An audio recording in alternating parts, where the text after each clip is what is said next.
Good afternoon, and thank you to Forbes for inviting me to speak today. It's a great privilege and an honor, and I'm standing here on behalf of WWF, both globally and in Vietnam, and I hope that we can have an interesting conversation and I can share some insights. So in English, we sometimes say you cannot see the forest for the trees. And I'm going to give a different version in case the translation doesn't work, because it means you see all the details, but you don't see the big picture. What we see on the screen just now is just a snapshot of the big picture that is the Mekong Delta. This is during the flooding season. And we'll talk a bit about flooding, which to most people, I guess, most people in the room, most people, is a bad thing. Most people regard flooding as something that has to be prevented. But we'll talk a little bit today about the Mekong Delta and the role of flooding. I'm pressing a button. There we are. Okay. So here we are, the administrative regions of Vietnam. You can see the Mekong Delta right down the bottom. Of course, it also includes some islands and the sea. And I think, as we all know, one of the most important economic regions of Vietnam, not just on land, but on the sea, where the flooding I was just referring to is critically important in maintaining the majority of Vietnam's fisheries. But we'll talk a bit more about why that is in a minute. For my European colleagues, sometimes I show this map because they think that the Mekong Delta is a big wetland in Vietnam, but they don't really understand quite how big it is. So I usually show this map to show them that it's the same size as a medium-sized European country, in this case the Netherlands. And of course there are many similarities between the two, with the big rivers coming out of Europe and the big rivers coming out of Asia, feeding a coastal low-lying area, and in fact, they have many of the same challenges. There are not too many slides in this presentation. It didn't get translated, I'm sorry. There are not too many slides in this presentation that have numbers and words. This is one of them. We roughly know that it's 40,000 square kilometers, the Mekong Delta, but it depends how you measure it. The Mekong Delta, of course, has a big component in Cambodia. It also is connected to the Dong Nai catchment physically and biologically. So you can measure it lots of different ways, but let's say 40,000 square kilometers for now. 17 million people and falling, of course, even though the plans are for the population to grow. Big out-migration. Hundreds and hundreds and hundreds of wild animals and plants, central to Vietnam's food production and crucial for food security. But really, these are the numbers that you probably all know, or if you don't know them directly, you've probably seen them in presentations by various people, but they really don't tell even a small part of the story. These are the scenes that I'm sure many of you are familiar with, the rice harvest, maybe some aquaculture. This is actually a rice and shrimp farm in Cà Mau, and other natural resources like sand. These are the kinds of things that most people think about and talk about when we talk about the Mekong Delta. And because I'm from World Wildlife Fund, I also show some pictures of wildlife. Usually presentations on this subject are wildlife-free zones, but not in this case. The Mekong River is really big. It has big animals in it like this catfish. It has some rare animals like this spoon-billed sandpiper. It has some cute animals like this otter. It has some quite ugly animals like these Irrawaddy dolphins. These are 50 kilometers away from where we are now sitting, just down the Saigon River, opposite the Kanzio Biosphere Reserve. But I wonder if you've ever thought about why all of those things we've just seen are there. And you don't need a PhD in biology or geology or anything like that to understand why this is the case. It's quite simple. The rain falls in other countries in this case, and it washes sediment down the valleys into the river, and on a conveyor belt, that sediment is transported towards the sea, downhill, and when it reaches a very low altitude, just a few meters above sea level or less, it spreads out over the floodplain and it drops its sediment. It's as simple as that. That's how deltas are formed. That's how the Mekong Delta is formed. And so if you're thinking about why all that rice is being produced, how it came to be that the land was so fertile, how it came to be that all those plants and animals live there, how it came to be that all that sand is in the river to be extracted for building, this is the reason. And I just want you to kind of keep that in mind as we go through some of the other slides. The delta is built on sand and sediment, and it's dependent on water flow. If you don't have water flow, sand and sediment, what happens? Now, of course, most people think, maybe people think the delta's been around for a long time. It's only been around for 7,000 years. It's not very long, really. I'll just put this graph up because we're in a room of business where supply and demand and price and quantity is all mixed up together. But I want you to think about what happens when supply is exhausted.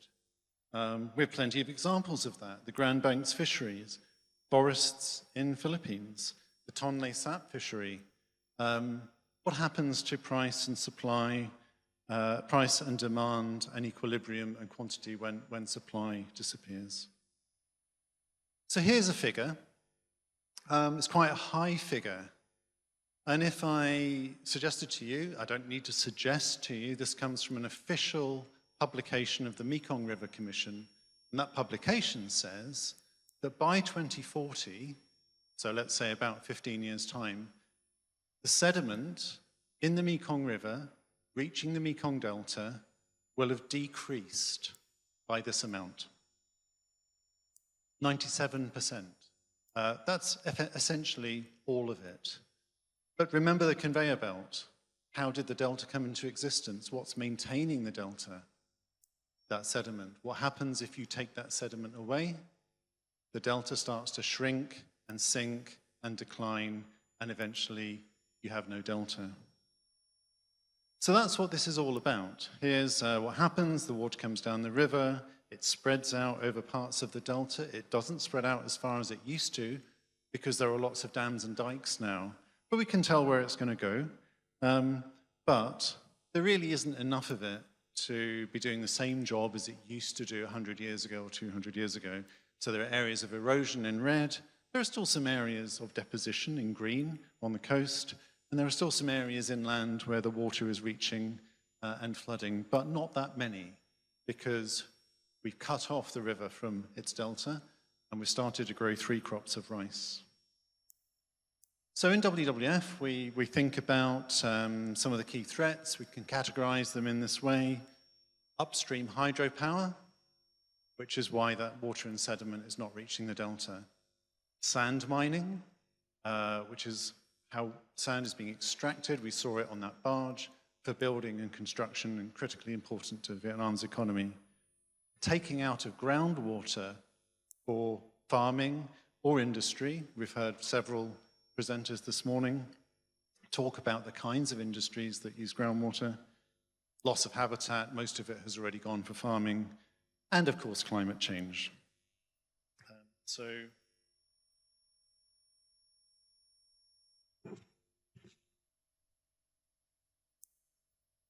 So the title was climate change, but you can tell there's a lot more going on.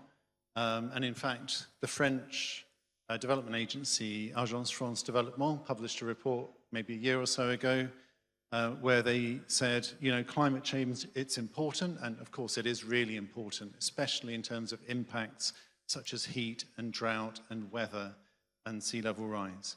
But actually, some of the other things are orders of magnitude more important in terms of their impact on the delta, some of the things we've just seen. Here's a map of the mainstream dams. There are about 200 other dams on the tributaries. These are the dams that are either being built or have been built that stop the water and the sediment. This is the sand coming out of the river. And surprisingly, for such an important resource, it's only just been measured. I'm not going to draw the conclusions for you because I think you can work it out for yourself, but if you're extracting up to 55 million cubic meters of sand a year, and the volume that is entering the river is only 2 to 4 million cubic meters, and the stock is 550 million cubic meters, you can tell what's going to happen to the supply before too long. Everything that is not green is subsiding by more than a centimeter a year. This is a result of groundwater abstraction. And this is the result, subsidence and saline intrusion. So you can see there's a lot of things going on in the delta that will need to be fixed if the supply that we talked about earlier of rice, of sand, of fruits and vegetables, of wildlife is going to continue. So I'm going to just pause for a moment because it sounds quite bad, right? And I think at the beginning, if I was saying you can't see the wood for the trees sometimes, I think there are lots and lots and lots of good things going on in the Mekong Delta, in Ho Chi Minh City, and with the businesses that you represent. Lots of good projects, but are they operating at a scale, or could they be operated at a scale that would address one or more of those 5 root causes of the problems so that we can reverse it and ensure that the supply of all those things that we've just talked about, sand, water, rice, wildlife, and so on, can be sustained? There are some good examples. I wanted to just show this lovely picture. This is a project that we run in Long An. It's floating rice, it's wild rice. It's funded by one of our partners, the Australian government. We run other projects with our partners such as Coca-Cola, Heineken, HSBC, La Roche. We work with the World Bank, we work with the Green Climate Fund, we hope to work with the ADB. All of these are great projects, and all of the initiatives you've talked about, the other speakers have talked about, are great projects. The question is, do they add up to a long-term future for the Mekong Delta? So WWF's former, I think he might still be the vice president, who's certainly the former vice president, and of course the vice chairman of one of the biggest companies in the world and a multi-billionaire. People are always asking him for money. He's donating lots of money to lots of good causes, many of the things we've talked about today. But he says it's not how you spend the money, it's how you make the money.